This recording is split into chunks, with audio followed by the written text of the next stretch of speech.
welcome to a special edition of the Financial Wellbeing Show, where we're going to be talking about debt, as it is Debt Awareness Week this week. Today, joining me is Hiran Panchal. Hiran, how are you doing? I'm good, thank you, Charlie. Thank you. Yeah, very much looking forward to today's show. It's, as you say, a debt awareness special. So who do we have on the show, Charlie? Well, we have Adam Owen and Emma Waller joining us to have a chat about debt awareness. Specifically today, we're going to be talking about what we are talking about in terms of debt, the impact of debt on people's personal well-being, strategies of recovering from debt, and also avoiding getting back into debt in the future. First and foremost, hello Adam, hello Emma, how are you both? Hi, good afternoon to both of you. Nice to be here. Hello, everybody. Yeah, it's great to be here, and you know, particularly as we are in Debt Awareness Week, it's the right week to be talking about this exact topic, isn't it? And I don't know, maybe if we're going to define what the key elements of debt are, it's maybe worth us each chipping in with a particular thing. So I'm going to go first with the form of debt that I have the most concern over for people, and that is buy now, pay later debt, or even just those ones that extend it to just a 3-month cycle of management, because I think they can be really tricksy. I think that's a brilliant suggestion. And Emma? Yes, again, working across lots of delivery in terms of this market here, lots of people talking about their experiences with the sort of buy now, pay later. And initially on the surface, it just seems such a great idea, doesn't it? Let's just spread our payments over 3 or 4 equal terms, and or leave it for a couple of months and then come back to it in a few months' time. What an easy way of getting some of those, you know, things that we want, some of those luxuries, and spreading it over time. So yeah, lots of people on the surface really do think it is a great idea. I think, however, I'm seeing lots of people really struggling, particularly with the management of these types of products, particularly as they are just not regulated. And I think that's one of the key problems too. Yeah, absolutely. I mean, you mentioned luxury goods, and what interested me or horrified me was I think you can get Deliveroo on buy now, pay later. So that's the weird thing. It doesn't just seem to be luxury goods, or I guess what, you know, some of us might see as luxury goods. I'm guessing the typical ones are things like trainers and sort of high-end fashion is what I associate it with. But Deliveroo, I mean, you know, getting buy now, pay later in your KFC seems a bit mad. How about you, Hiran? What do you think? You know, I totally agree and echo the sort of points made earlier, but I also feel there is a case for sort of debt as in terms of the cost of living crisis we're living in, and debts such as utility bill debt is quite a one that sort of comes up. So debts which can make a difference, priority debts, if you would like to sort of call it that. When the ones you talk about or have covered are sort of maybe, let's say, unsecured. But the ones that I feel probably require a little bit more of the attention in this is the ones that could make a difference if you don't pay and have drastic consequences. So I feel that's something that does need a clearer understanding of what is priority, what isn't. Yeah, I think you make a really interesting point there, Hiran. I saw a statistic from the news the other day that we collectively as a nation owe £8 billion to energy companies at the moment. So we're at £8 billion in arrears.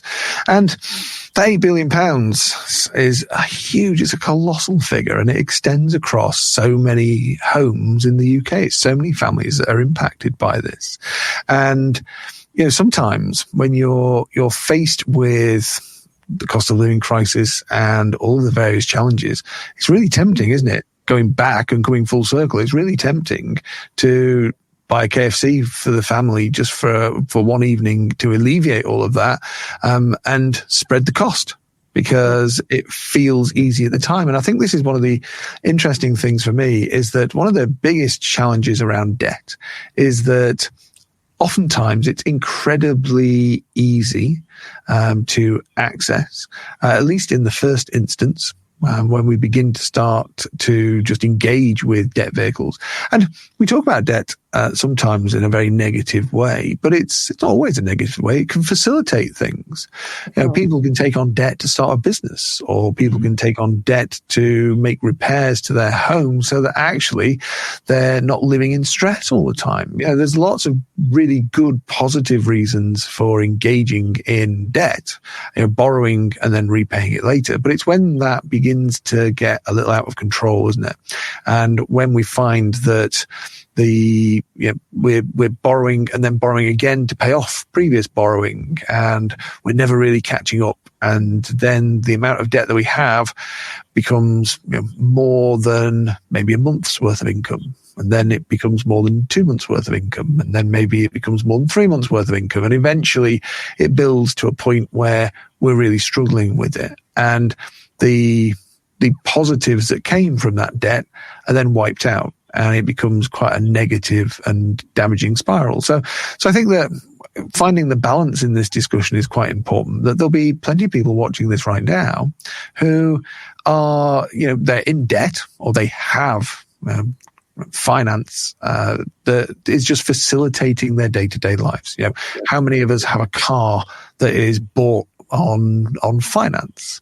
And so that is a form of debt, but we don't always see it as such. And it's always or often seen as a positive. We take on the debt, we buy a new car, and we get the new car.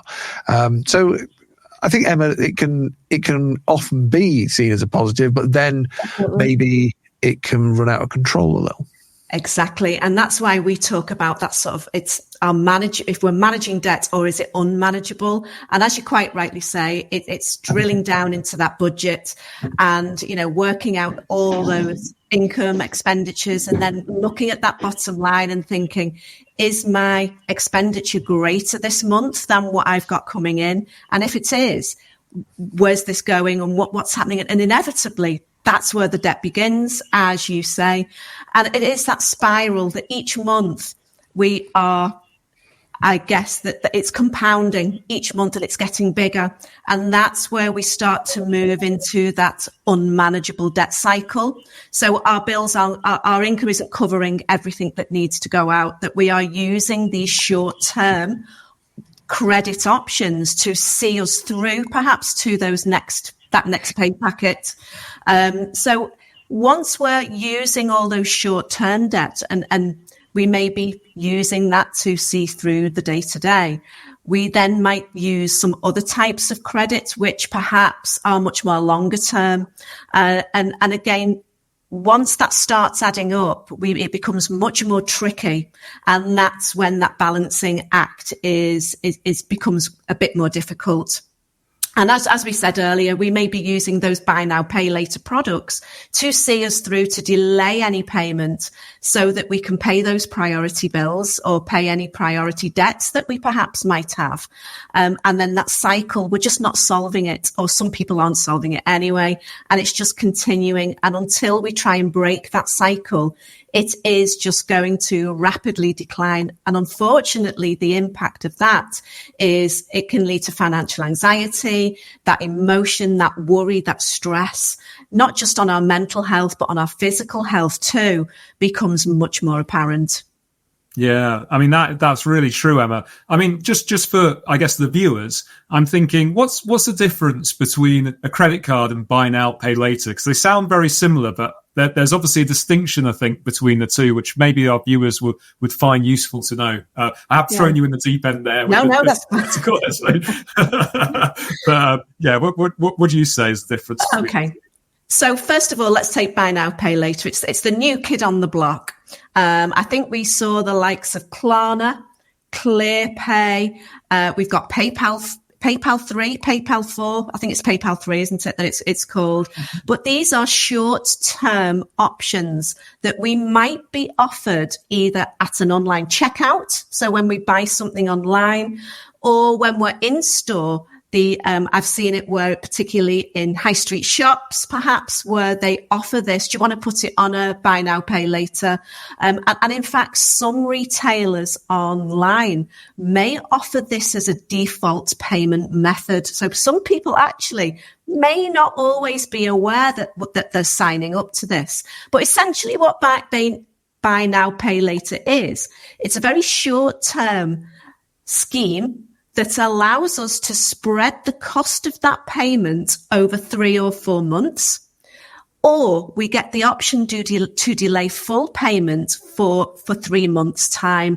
So what that might do is it might help us temporarily to budget. So you might not have that money today to pay for it all, depending on what it is. However, if you spread those payments equally over the next 3 to 4 months, that's easier to budget for. Or if I delay payments for a couple of months, I might have the money then to be able to pay that bill off.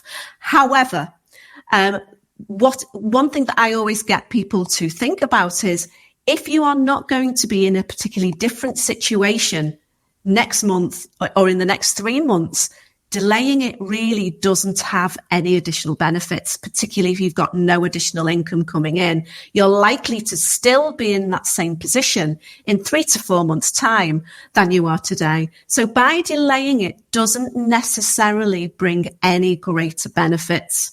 However, what it does allow us to do, perhaps it allows us to build those extra amounts into our budget so that we can plan it out. Now, where I am seeing lots of people become bothered or concerned about this is a lot of people, particularly younger people, and these type of products really are sold to them. We're seeing people have multiple buy now, pay laters, and seeing people upwards of 10, 12 different buy now, pay later schemes. And for the majority of people, that's when they just become really difficult to manage, because you don't know, might find it really difficult to plan out when each of those payments has got to be made. We may miss payments. We may not have sufficient payments in our bank accounts to make up all those buy now, pay laters. And that's when this becomes problematic. We also know with those products that they are not financially regulated in the UK. So the FCA currently does not regulate for these products, and it's because of the short-termness of them. So it's really, really important that whenever you use one of these, that you do understand what can happen if you're unable to make those repayments or if your payments fail as a result of that. So please do your reading, understand what you're signing up to in advance, and also understand perhaps the consequences of non-payment if you're not able to make those final repayments. In comparison, Charlie, you did ask me about credit cards as well. Credit cards, obviously slightly different, completely regulated by the FCA. And pretty much what the credit card does is it provides us with access to a certain amount of money, and the credit card company will determine how much they think we can use. And again, all this is based on things like affordability. It's based on our credit score as well. So the amount that we're given by that card, the card provider to spend on, will often be determined by how good our credit score is. That they will obviously do that check on us first and decide what rates of interest we're going to pay for that, how much we're allowed to spend on that, and essentially whether we're accepted or declined to. So they will run all those checks and then say, actually, Emma, you've got a great credit score. We're going to give you £15,000 to spend on that card, however you see fit. And we're going to charge you an interest rate or APR of 5.9%. And I can use that card to spend how I want to. I can then each month I will receive a bill. And that bill will tell me a minimum amount. However, we would always recommend, if you can, that you pay that bill in full each month, so you're not getting any interest added onto that borrowing. And then by paying off that bill, you're using that credit card reliably, responsibly, and you don't incur, if you pay those bills off each month, you don't incur any fees, any interest, any charges. Now, going back to buy now, pay later, they actually sell themselves as there's no interest added on. There's no interest that you will need to pay on this short-term borrowing for 3 to 4 months. And essentially that's right. However, if you miss those bills, there are penalties. So those penalties may not be in an interest charge that's added onto your account.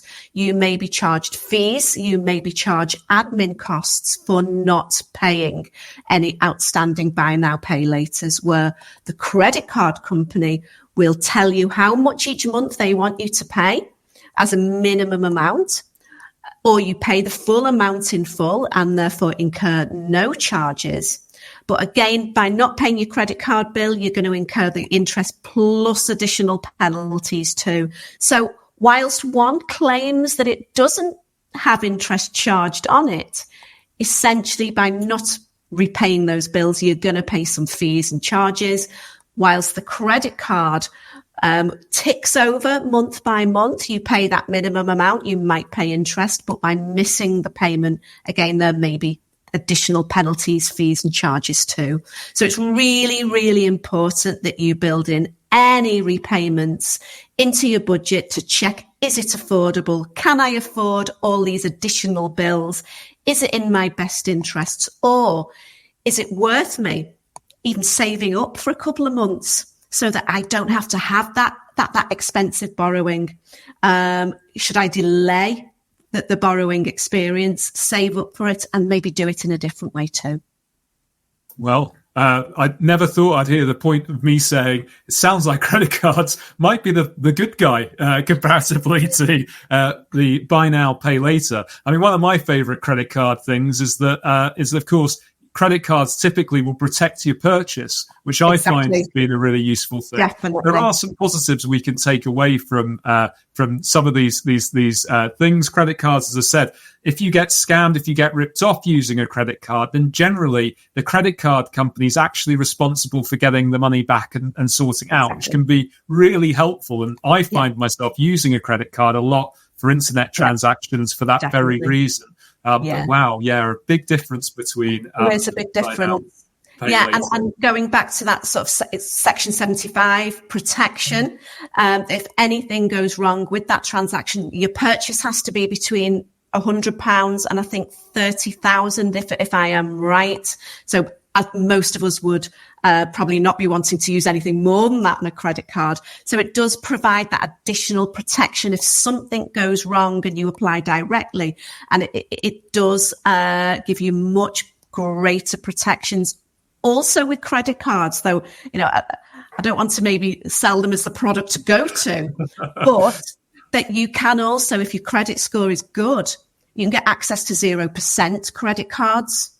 And it does mean that for however long that product runs for 2-3 years, whatever, as long as you make those repayments regularly on what you're using, you may not incur some interest if you are really lucky enough to get accepted on a 0% rate. And I mean, that's the thing. It's habits, it's behaviors, which certainly for a financial well-being show, we're going to talk about, I think, pretty soon. I think in terms of the way that these the credit cards and buy now, pay later, we've kind of covered those off. What other sorts of debt do you see? What other sorts of debt products are out there that people may come across? I can think of one really obvious one we've not talked about at all yet, which is mortgages. What should people think around those kind of things as well? Because I think this comes back to the point that I believe Adam made earlier, that not all credit should be treated with suspicion. Of course. Yeah, and mortgages is probably the one, which is what we call is good borrowing, because in order to own our own property, most of us don't have hundreds of £1,000s sat in a bank account ready to purchase a property. And for most of us, we will need that secured borrowing to purchase a property of our dreams, or to even extend a property, or to make those changes. And mortgages at the moment have had, particularly with the base rate, the interest rates that we're seeing at the moment, which is 5.25%. So they're not particularly competitive, or they're not as competitive as they were previously before the cost of living changes impacted on those sort of the economics of borrowing. So mortgages are more expensive than they used to be. But one thing that we need to be aware of is that we now have what's called the Mortgage Charter. That came as a result of the impact of these higher rates. And what it actually means is that if you've been locked into a fixed rate mortgage for maybe 5 years or longer, and you're panicking, or you're really worried about what that new repayment's going to look like once you come off those lower fixed rates, is we're allowed to now start talking to our current providers much earlier than we used to. And we're saying now, 6 months before your fixed runs out, start talking to your provider, asking them what current products are available. They don't also they can't tie you into them that they used to. So if you see something better in a couple of months' time, you can say, right, now that one doesn't seem competitive, I'm going to go to this. So we've now got the option to sign up to better deals when we see them. We're not automatically locked into a product if we think it might be suitable, but actually something better comes out down the line. And whilst we don't have a crystal ball, we don't know what's going to happen to mortgage interest rates in the future. It does appear that currently it's stabilized a little bit. So if you know you're going to come off a fixed rate, start talking now, start to find out some better deals. It's probably not going to be as good as what you've got at the moment. But what we're saying to people at the moment is, if you know that's around the corner, start, if you can, start saving, putting things away, so that maybe you've got a bit more behind you. So when those new repayments kick in, that you've actually got a little bit more saved, so you're able to afford or comfortably manage that budget a little bit better. So it's about seeing what's out there. It's about researching. It's knowing what's happening out there on the market at the moment, and really thinking about what's best for you, for your family, and how you approach that. That's brilliant advice. Thanks, Emma. And I think that's covered off, I guess, what we call planned debt, and certainly mortgages are particularly planned debt. I'm going to move back to Hiran now on that particular point, and go to the other side of that coin, which is the impulse spending. And I was just going to ask you, Hiran, about the dangers of impulse spending and how to mitigate them. If you got any wise words of advice on that? Well, I with sort of 4 young children, and impulse purchases happen often every time we go out. So they always occur outside of planned budgets, what you intend to. So I think these tend to add up very quickly. So I find that when you're looking at impulse purchases, so I believe they do result in rapid increasing your debt, and suggest that a strategy would be sort of delayed gratification, something around where I've seen that sort of adding something to your cart online and then waiting 24 hours, say, to see, do you still need that item?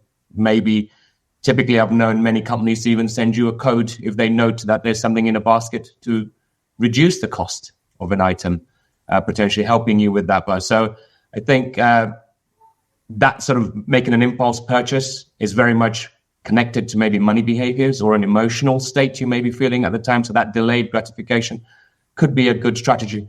Any other strategies you feel they could use, Emma?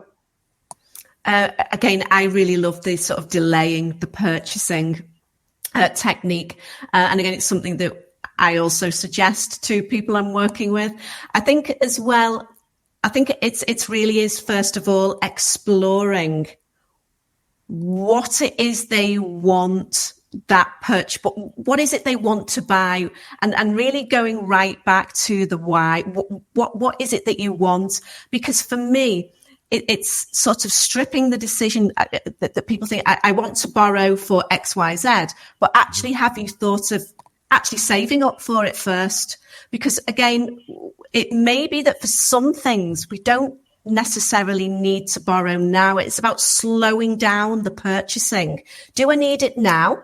Can I find an alternative way of getting that? And also, again, living with teenagers, it's things like the brand new phone. Do you actually need a new phone? Or should I look for one that's maybe a year old that will save me that money? Same with cars.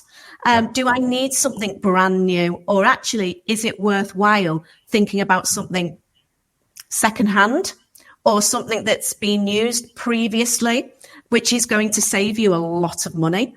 I do that with a lot of, and again, using sites where the likes of auction sites that you actually don't need to purchase things that perhaps, but I know there's a lot of FOMO. I know there's people feel that like they're missing out, that they need, that people feel that they need to do that to sort of have that particular image around lifestyle. And I don't think social media helps with some of these things, but it's really working out, do you need to borrow first of all, or are there other options that I can use that means I don't have to spend that much money or borrow that much money to start with? And it's for having those conversations with those loved ones and thinking about, right, if we do borrow, what's the best way of paying it back? Can I overpay? Can I get rid of the debt that little bit quicker? And also making sure you know what happens if you can't pay, and doing that sort of background checking and making sure you understand how that APR works, what the interest rates, is it affordable, is it in budget, and doing that work first before actually jumping straight in and saying, I want this now and I'm going to get a personal loan to afford that or to pay that back, where actually it may not be in our best interests for our, particularly for our well-being, to take that approach. But going back to the sort of strategies, delay it, become more mindful about what you're spending your money on, delay the purchase, and actually thinking about, is this something I really need, or is it something that I simply just want? That's a very good strategy, and I agree. And as we talk many a times, money is, as much as you know what's the right thing, money is also emotional. So I'd love to bring in Adam Owen into this and ask Adam, what are the sort of emotional impacts of debt? Yeah, thanks, Kieran. And it's interesting, isn't it, Emma, that I think that we've all suffered emotional impacts over money over the years, or at least most people have, haven't they? Because, the situation, anyone's situation can change in an instant. And, given that we have lived through financial crises and a pandemic, and sometimes it's not actually being in debt. Sometimes it's the fear of getting into debt that is enough to set an emotional pattern running. So even at the beginning of the pandemic, when so many people were worrying about, am I going to have a job? If we all go into lockdown, what's going to happen? Before the advent of government assistance. But for those people who were self-employed, who didn't get as much access to the government assistance as furlough allowed, then, what happened there? And people began to think, all of a sudden, the certainty that we had that, yes, we can afford to pay debt, maybe went away for a lot of people. And there you go through a whole gamut of emotions, don't you? There is shame, there's overwhelm. We can catastrophize. We can start thinking about things that haven't yet happened, right now today, and may not happen at all in the future, but we begin to build these things up in our minds. And then, of course, you've got this idea of, how do I tell other people? What impact will it have on me? Am I going to afford to pay my tax bill? If I don't pay my tax bill, am I going to get into real trouble? Will I become bankrupt? Could I lose the house? Could we become homeless? How am I going to tell the kids? All of these things can spiral incredibly quickly. And it can be that quick that you can go from, I feel okay right now in this moment, to all of a sudden I really don't feel okay. And it feels like the walls are closing in and everything is going very horribly wrong. And then if you if you then live with that for a long period of time, then actually our subconscious minds can kick in and almost think, well, it becomes a habit. Mm-hmm. And it's like, well, when you wake up in the morning, the first thing you think about is how much debt you're in. When you go to sleep at night, the last thing you think about is how much debt you're in. You walk around getting on with your daily life, looking at other people who seem to be enjoying themselves, having a meal with their family, or going to the cinema, or going to football practice, and all these other things, and you think, well, how are they getting on with their lives when I feel like I feel? And so it can feel incredibly isolating as well when you have what feels like an overwhelming problem, and you can't see a way beyond that. How else do you think it manifests and impacts on our financial well-being, but also on our well-being generally?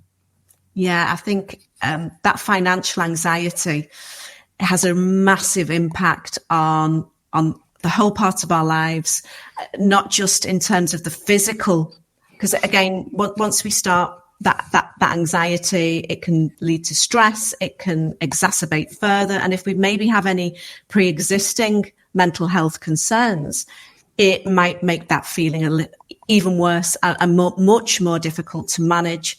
And I think that fear really stems from this uncertainty, not knowing. And if we don't know what's around the corner, we can't plan for that. So if we don't know where we're heading, or we don't know what we're doing, those emotions build. And one of the key problems that we really know about debt and the impact of it is that what we do is we start to become we start to not talk about it. We start to fear that, as you say, that shame, that worry. I don't want to have to tell my partner, my children, my kids. I don't want to even talk to my providers. But one thing that we must encourage people to do who are in that situation, first of all, is please talk about it.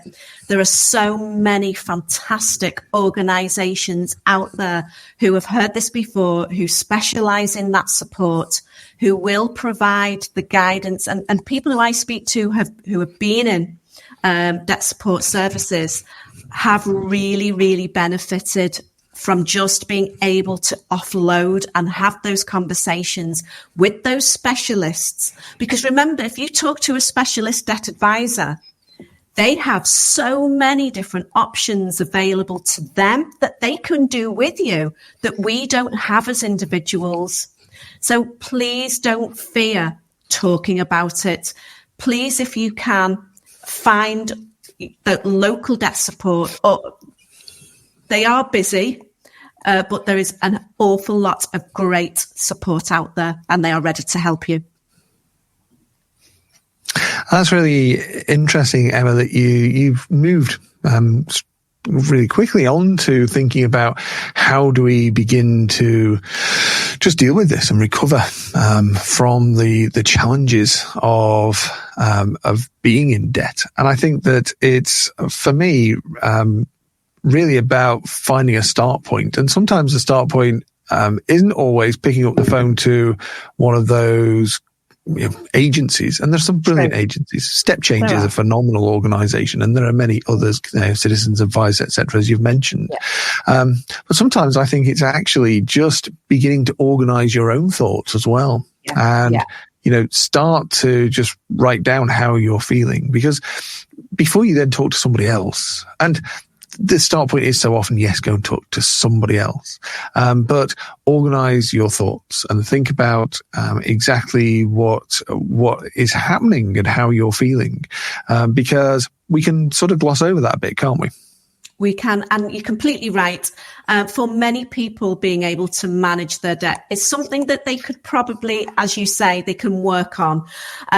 There's an amazing, I think it's called the Mental Health and Money Advice website that has a fabulous journal, and it's called the Toolkit. and it's about 50 pages long, but it actually starts with, how are you feeling today about your financial worries? And it is, I recommend it to all the people who I work with who are struggling. It's endorsed by the NHS as well. And it really does help people clarify where they are, work out where their struggles might be in terms of the debt, the amount. So it gets them to sort of do a bit of housekeeping. So where do those debts sort of sit? How much is on your credit cards? Where is all that debt? What APR are you paying on each of those? So you can see that big picture. How much is outstanding on your mortgage? If you've got a PCP agreement for your car, what's outstanding on that? So it just gets you to see that big picture, and then really gets you to think about your emotions, your feelings, and then starts to build that confidence and starts to provide different solutions or suggestions. And the first thing is always do that budget. Start blank page, do your new budget, look at where all that money is going. And then by looking at that, start to work out, do I need to speak to the credit card company? Do I need to let them know? Do I need some support with paying off the car loan? Who should I be talking to, and what can I be doing? So yeah, you're completely right, Adam. There may be things lots of people can do, first of all, on their own to help overcome and to try and manage that situation independently before you actually think, actually, I've tried that. There's nothing else perhaps I feel I can do now. Maybe now's the time I should seek out that specialist support. Absolutely. And as we're getting toward the end of our time, I know that Hiran and Charlie are rejoining us. And it's, there are so many things that people could and should do right now. And for some people who are watching this right now, who are experiencing the feelings of overwhelm and stress that debt causes, and that may well be impacting your health and your relationships and every aspect of your life, because it can permeate everything, then I think that we should say thank you for watching this far and sticking with the show, because it's a hard watch if you're experiencing it right now. And from the perspective of where I think we should all sort of sign off today is to each maybe just add what could you do as a first step, and what might that first step that you take, even if it's just a small step, be? So I'm going to come to Charlie first and say, Charlie, what would you suggest that maybe an option for a first step might be? Oh, well, absolutely. Having been in debt trouble myself years ago, one of the reasons I'm probably a financial coach, advisor, etc. now is I would say forgive yourself. Right, this happens. People do get into debt. People do lose control of stuff, and it might even be not just that you've been disorganized or anything else. It might be that other things in life have taken the control. But the first thing is don't judge yourself. Give yourself a bit of forgiveness to start off with, and as you would a friend or anyone else you'd probably advise. And that's the first thing, is just let yourself off and accept that what's happened has happened. And then, it's ready to start facing what you need to do. And there is plenty of help and support out there, as we've talked about there. But first, forgive yourself. Don't judge yourself and let yourself, deal with the problem. People do get into these problems all the time, and it's okay. But the important thing is you give yourself a break and you give yourself an opportunity to deal with it, is what I would say. Yeah, I would sort of follow up on that as well and say that, live at least initially in today, because we can catastrophize a lot and think about all the things that haven't happened and maybe will never happen. But our subconscious finds it very difficult to differentiate between things that you are thinking that might happen and the actual reality of what is happening right now. So begin to, as you address the challenges that you have with debt, begin to just live a little bit more in the now and think about, okay, today, this is what I'm doing. And if you take each day at a time, and I know it sounds like an old cliche, but sometimes cliches are there because they are true. If you take each day at a time and think, right, what can I do today, however small it might be, to just begin to improve the situation slightly. Now, that might be doing a little bit of research to find out where the help might be. That might be all that you do today. It's that one tiny thing that you can jump online and take a look, or go onto the library, or just pick up any area where you can do a little bit of research, and that's one step. And that might be today's step, but it's a step closer, and then do tomorrow's step, and then a step the next day. So take it in smaller steps and don't try and solve it all at once, because that's when we can begin to catastrophize and feel overwhelmed again. Kieran, I'm going to throw over to you. What's yours? Yeah, no, absolutely. I echo again sort of what you started off with there. And I have also got the lived experience of, I think it was credit card debt, actually. So I was listening intently, and the reasons was sort of from a younger sort of time when credit cards were sort of given out as much as you could sort of, as sweets in a shop, so to speak. You could apply for many companies. There were no sort of digital ages with linking credit scores or anything such as that. And you got into a vicious cycle of the actual sort of credit scores, as all that were covered earlier today. But I believe something that is important and which sort of started my journey was communication, actually getting to speak to the providers, speaking to the sort of the creditors, because knowing what your creditors can and cannot do sort of takes away some of that worry and uncertainty of what may happen. So understanding, because they also have to adhere to processes, depending on the types of debts they are. Understanding your rights are quite important. So knowing that, I feel it's a good place to sort of give you the empowerment to ensure to know that A, you're not on your own, and B, what can be done. So it's just a good starting point in my opinion. Emma, what would you say? Yeah, mine would be open that letter. We know people who are in debt often go into what we call an avoidance situation, where out of sight, out of mind, it's easier to bury my head in the sand and not deal with it, and therefore I don't have to think of it. So we have this automatic response to do that. My response would be open that letter. If you think you can't do it on your own, get a trusted friend, sit with them, someone you trust, a family member, a neighbour who can help you. Just literally open that mail, open that inbox, and then don't go in. If it's important, then obviously reach out. We can't know what we don't know, and the more information that we have to help us deal with these problems, then the more solutions or better solutions we can find. And actually, the quicker we deal with it, then the less we're going to be worried and go into that feeling of overwhelm. So it will benefit you if you open up, start talking about these things, but actively start to manage the situation. As we've said throughout, there's lots of help out there, people waiting to help you too. Love that. There is obviously the sort of financial well-being as well as emotional and the holistic well-being from what comes from managing that. So thank you for that, Emma. Charlie. Well, I think that's all we've got time for today, Kieran. So I guess we should wrap the show up. Thank Adam and Emma for joining us today and giving such great insight. I mean, it's really interesting, all the stuff we talked about, from buy now, pay later, to credit cards, to understanding that there's kind of good and bad debt, right? I mean, there's some debt like the buy now, pay later, which sounds pretty rubbish. But then sometimes debt is something we need and actually is productive, like mortgages, as we talked through. And then we talked about planned that planned debt, so things like mortgages, and you talked about the impulse debt as well, and how to deal with that.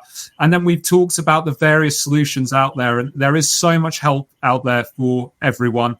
Please have a look at things like Money Helper, the government's website, which has links to all of the debt services that are recognised by the government, things like Step Change, which was mentioned, and also, as Emma mentioned, that Mental Health and Money Toolkit. If you Google Mental Health and Money Toolkit, I've just done it and it came up with it. That's the journal that Emma was talking about, that's recommended by the BMA and the NHS as a great place to start your journey if you are struggling just to deal with those overwhelming thoughts around debt. Hiran, have you got anything to add before we go? Well, I'll just concur to just say, as I think you did earlier as well, it's you are not alone. For all the sort of listeners and viewers who are sort of catching up on it. So in Debt Awareness Week, I think if any action points I would sort of point out to, there are steps you could take, and Step Change, exactly that, sort of making those changes in steps. So that stepchange.org is a good place to sort of start. And even if you sort of have a look online in your own space and time, until you're ready to take hopefully guidance, should we say. So thank you, Charlie, for that. Thank you, Hiran. And goodbye from us. Goodbye indeed. See you next time.